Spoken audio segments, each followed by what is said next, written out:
did you come up with something? Do you have something that made you uncomfortable, Donovan? And how Yeah. did you get through that? When I was talking about in my viewpoint experience, how I was a people pleaser, specifically being, black kid, one of the only black kids in your classes or, in your grade. I felt like I was a people pleaser in the sense that I was conforming to, the perception that my peers had of me.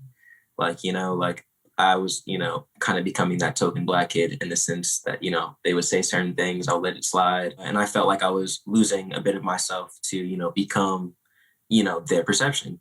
I felt like when I got to Tulane, I thought I had overcome that. I was my own person.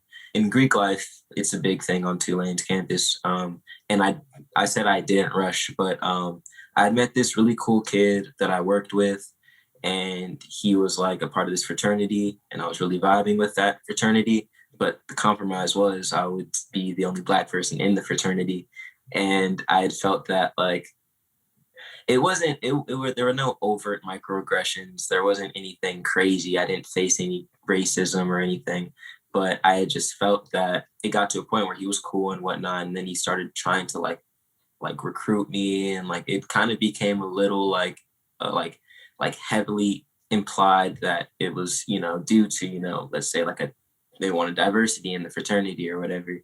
And so it was either I could join this fraternity and just kind of be that token black kid and not be the person I am today, or I can be myself and not compromise that for a certain experience. Because Greek life, I mean, I'm sure you guys can attest, it can get clicky. Um, and so I ended up not joining the fraternity, obviously.